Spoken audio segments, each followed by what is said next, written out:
ಶ್ಯಾಮರಾವ್, ಒಂದು ನಿಮಿಷ ಬನ್ನಿ.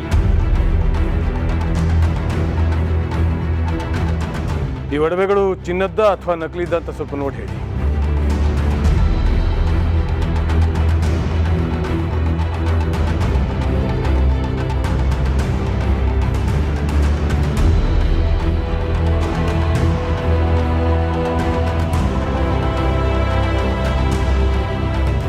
ಬಲಗಾಲಲ್ಲಿ ಸೇರನ್ನ ಒದ್ದು ಒಳಗಡೆ ಬಾಮ್ಮ.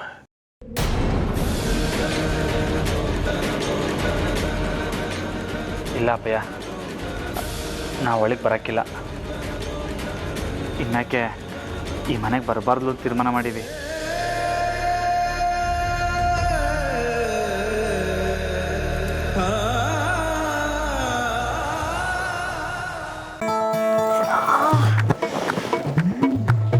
ಡಿಕ್ಕಿ ಹೊಡ್ಕೊಂಡ್ರೆ ಇನ್ನೊಂದು ಕಿತ್ತ ಹೊಡ್ಕೋಬೇಕು, ಇಲ್ಲಾಂದ್ರೆ ಹಣೆ ಮ್ಯಾಗ ಕೊಂಬರ್ತೈತೆ.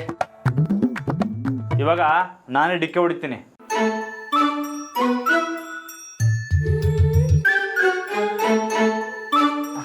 ಇವಾಗ ನಾಡಮೇ ಹೊಡಿತಾರೆ.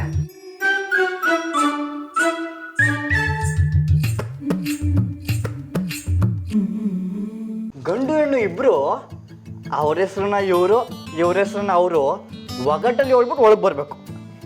ಊರಿಗೆ ಪೈಲ್ವಾನ್ರು, ಪ್ರೀತಿಲಿ ಯಜಮಾನ್ರು, ನನ್ನ ಗೆದ್ದ ರಾಮೂರು ಇನ್ಮೇಲೆ ನನ್ನವರು. ನನ್ನ ಕಣ್ಣಲ್ಲಿ ನಿಂತವ್ರೆ, ನಕ್ರೆ ಸಂದಾಗ ಕಾಣ್ತವ್ರೆ. ನಮ್ಮ ಅವನ ಗೆಪ್ತಿ ಮಾಸಕ್ಕೆ ಮೊದಲೇ ಜಾನಕಿ ಅವ್ರು ಬಂದವ್ರೆ.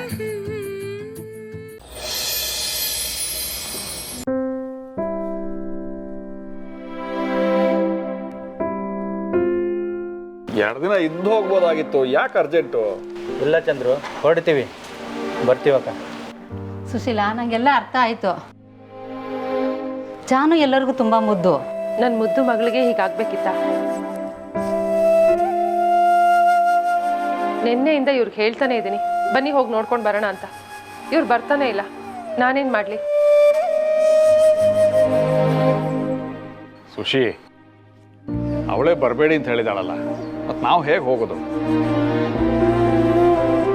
ನೀವಿನ್ನೂ ಅವಳ ಮಾತನ್ನ ಕೇಳ್ತಾ ಇರಿ. ಅವಳ ಮಾತನ್ನ ಕೇಳಿದಕ್ಕೆ ಹೀಗಾಗಿರೋದು. ಅಲ್ಲ ರೀ, ನಮ್ಮ ಜಾನು ಇನ್ನು ಚಿಕ್ಕ ಹುಡುಗಿ, ಅವಳಿಗೇನು ಗೊತ್ತಾಗೋದಿಲ್ಲ. ಅದಕ್ಕೆ ಹೇಳಿದ್ರು ಈ ಮದುವೆ ಬೇಡ ಅಂತ. ನನ್ನ ಮಾತು ಯಾರು ಕೇಳ್ತಾರೆ? ಸುಶಿ, ಎಲ್ಲ ಆದಮೇಲೆ ಈ ಮಾತು ಬೇಡ ಪ್ಲೀಸ್. ಹೌದು ಸುಶೀಲಾ, ಇನ್ಮೇಲೆ ಅವರಿಬ್ಬರು ಚೆನ್ನಾಗಿರೋದಕ್ಕೆ ಏನು ಮಾಡಬೇಕು ಅನ್ನೋದನ್ನ ಯೋಚನೆ ಮಾಡೋಣ, ಅದೇ ಒಳ್ಳೆಯದು. ಇನ್ನೆಲ್ಲಿ ಖುಷಿ ವೀಣಾ? ಯಾರೂ ಬೇಡ ಅಂತ ಇಬ್ಬರ ತೋಟದ ಮನೇಲಿ ಇರಬೇಕು ಅಂತ ಅಂದ್ಕೊಂಡಿದ್ದಾರಲ್ಲ, ಅದೇನು ಹುಚ್ಚಾಸೆನೋ ನಮ್ಮ ಜಾನುಗೆ. ಅಲ್ಲ, ಅವಳಿಗೆ ಭವಿಷ್ಯದ ಬಗ್ಗೆ ಸ್ವಲ್ಪನೂ ಯೋಚನೆನೇ ಇಲ್ವಾ? ಇನ್ನು ಮುಂದೆ ಅವರಿಬ್ಬರು ಗಂಡ ಹೆಂಡತಿ, ಅವ್ರ ಭವಿಷ್ಯ ಅವ್ರ ಕೈಯಲ್ಲಿ, ಅವ್ರ ಜೀವನದ ದಾರಿ ಅವ್ರು ನೋಡ್ಕೊಳ್ತಾರೆ. ಅದಕ್ಕೆ ಅಂತ ಈ ಥರ ನಿರ್ಧಾರಗಳನ್ನ? ಶಾರದಕ್ಕ ಬನ್ನಿ. ಹಾಂ, ಇದ್ರಾಗೆ ಚಟ್ನಿ ಪುಡಿ, ಉಪ್ಪಿನಕಾಯಿ, ಪುಳಿಯೋಗರೆ ಗೊಜ್ಜು ಎಲ್ಲ ತಂದೀವ್ನಿ. ಹಾಂ, ಸ್ನಾನ ಮಾಡ್ಕೊಂಬನ್ನಿ, ನಾನು ಹೋಗಿ ತಿಂಡಿ ಮಾಡ್ತೀನಿ, ತಿನ್ನೋರಂತೆ.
ನಾ ಹೋಗಿ ಬಂದೀವನಲ್ಲ ಸಾಹೇಬ್ರೆ, ರಾಮನು ನಮ್ಮ ಸೊಸೆಮ್ಮ ಸಂದಾಕೆ ಇರೋಂಗೆ ಕಾಣ್ತೈತೆ.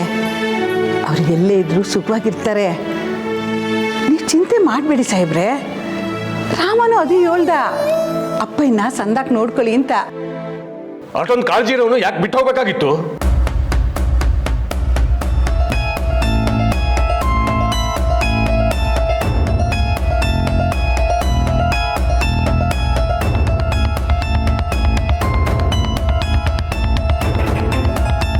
ಏನೋ ಕಾರಣ ಇದ್ದೇ ಇರ್ತೈತೆ ಸಾಹೇಬ್ರೆ, ನೀವು ಕೋಪ ಮಾಡ್ಕೋಬೇಡಿ.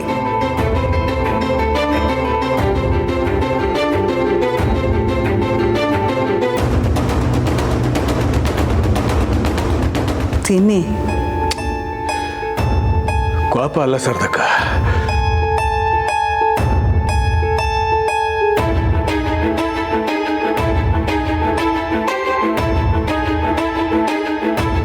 ಇದ್ರಾಗ ನಂದೇನು ತಪ್ಪೈತೆ ಅಂತ ನಂಗೆ ಗೊತ್ತಾಯ್ತಾ ಇಲ್ಲ. ಹಾಗೇನು ಇರಕ್ಕಿಲ್ಲ ಸಾಹೇಬ್ರೆ. ಅಪ್ಪಯ್ಯ,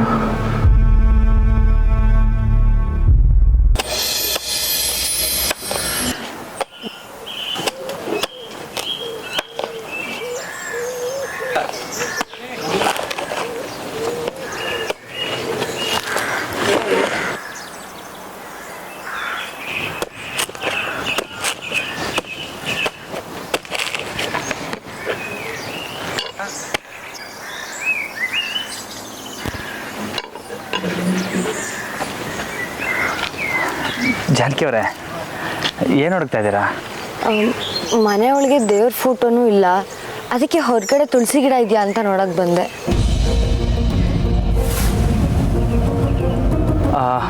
ಇರಿ, ಒಂದು 5 ನಿಮಿಷ ಬಂದೆ.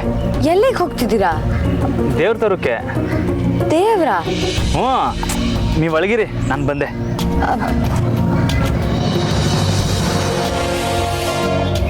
ಏನಾಯ್ತು? ಅದು ಹೊಟ್ಟೆ ಸಿತೈತೆ. ಅಯ್ಯೋ ರಾಮೋರೆ, ಸಾರಿ. ಹಶು ಅಂತ ಹೇಳೋದಲ್ವಾ, ಒಂದು 10 ನಿಮಿಷ ಕೊಡಿ, ರೊಟ್ಟಿ ತಯಾರು ಮಾಡಿಬಿಡ್ತೀನಿ. 10 ನಿಮಿಷ ನೀವು ಕೂತೀರಿ. ಇಷ್ಟೊಂದು ಹಸಿವಿದ್ರು ಏನೂ ಹೇಳ್ದೆ ನನಗೋಸ್ಕರ ವಿಗ್ರಹ ಮಾಡ್ಕೊಂಡು ಬಂದಿದ್ದಾರಲ್ಲ, ಇವ್ರ ಪ್ರೀತಿಗೆ ನಾನು ಏನು ಹೇಳಲಿ?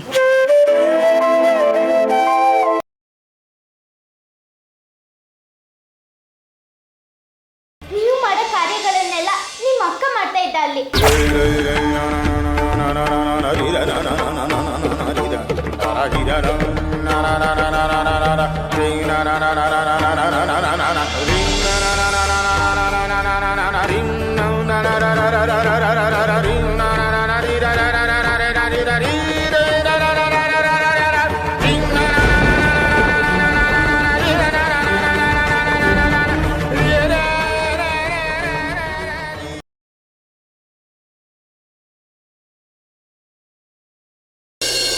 ಲಕ್ಕಿಯವರೇ, ಲಕ್ಕಿಯವರೇ,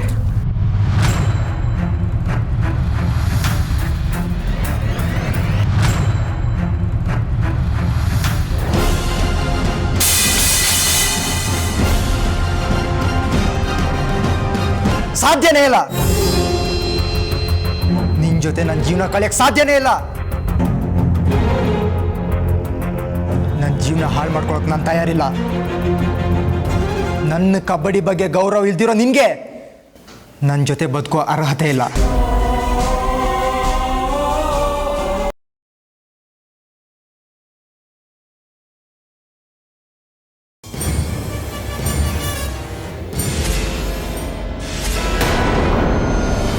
ಹೇಳಿದ್ದೆಲ್ಲ ಅರ್ಥ ಆಗಿದೆ ಅಲ್ವಾ? ಹಾಗಿದ್ರೆ ಈಗಲೇ ಶೇಖರಿ ಮನೆಗೆ ಹೋಗು, ನಾವು ಹೇಳಿದ ಕೆಲಸ ಮಾಡು, ಹೋಗು. ಹೇಳಿ ಮಾವ, ಪರವಾಗಿಲ್ಲ ಹೇಳಿ. ಜಾಜಿಗೆ ಅಲ್ಪಾಯುಷ್ಯ ಕಣೋ.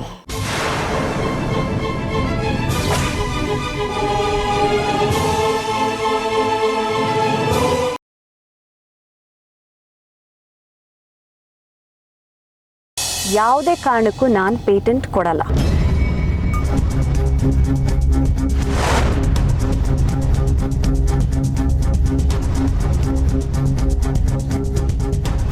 ಏಯ್ ಏನೇ ಇದು? ನನ್ನ ಹೆಂಡತಿ ಕಾರ್ಕಿ ನಿನ್ನ ಹತ್ರ ಹೇಗೆ ಬಂತು ಹೇಳು. ಅಮಾಯಕರ ಥರ ಆ್ಯಕ್ಟ್ ಮಾಡಿದ್ದು ಸಾಕು. ಪ್ಲೀಸ್ ಈಗಲಾದರೂ ನಿಜ ಹೇಳಿ.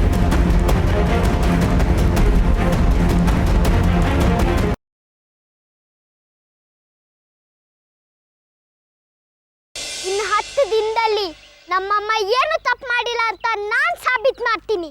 ಅಕಸ್ಮಾತ್ ಮಾಡಲಿಲ್ಲ ಅಂದ್ರೆ ಮಾಡಿಲ್ಲ ಅಂದ್ರೆ ಏನ್ ಮಾಡ್ಬೇಕು ಚಿಕ್ಕಪ್ಪ? ನೀನು ನಿಮ್ಮಮ್ಮ ನಿಮ್ಮ ಅಕ್ಕಂದಿರ ಜೊತೆ ಈ ಮನೆ ಅಲ್ಲ ಇಡೀ ಊರ್ನೇ ಬಿಟ್ಟು ಹೋಗ್ಬೇಕು. ನೀವ್ ಹೇಳ್ದಾಗೆ ಆಗ್ಲಿ. ಅಕಸ್ಮಾತ್ ನೀವು ಸತ್ರೆ ಅವಾಗ ಹಾಗೇನ್ ಮಾಡ್ಬೇಕು? ನೀವು ವಾರಸ್ತಾರ ಆಗೋ ಆಸೆ ಬಿಡ್ತೀರಿ ಅಂತ ನನಗೆ ಮಾತು ಕೊಡ್ಬೇಕು.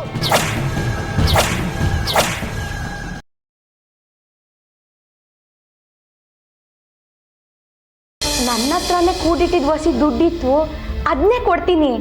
ಅದನ್ನ ಹೇಳೋದು ಯಾಕೆ? ಕೊಡು. ಯಾಕೆ ಅಂದ್ರೆ ಅದ್ ಏನೇ ಇದ್ರೂ ನಿಮ್ಮ ಹತ್ರ ಹೇಳ್ಕೋಬೇಕು ಅಂತ. ಈಗ ನೋಡಿ, ನೀವು ನನ್ನ ಹತ್ರ ಮುಚ್ಚಿಟ್ಟು ಏನಾದ್ರೂ ಮಾಡ್ತೀರಾ? ಕ್ರೋನಲ್ perfume world's most expensive perfume ಅಲ್ಲಿ ಅದು ಒಂದು. ತುಂಬಾ ದಿನದಿಂದ ತಗೊಬೇಕು ಅಂತಿತ್ತು. ಕೊಡಿಸ್ತೀಯ ಅಲ್ವಾ?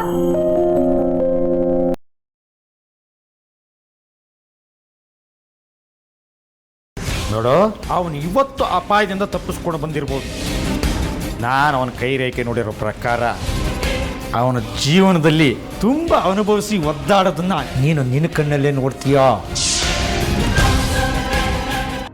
ನಿಮ್ಮನ್ನು ನೋಡೋದಕ್ಕೆ ಯಾರು ಬಂದಿದ್ದಾರೆ ನೋಡಿ.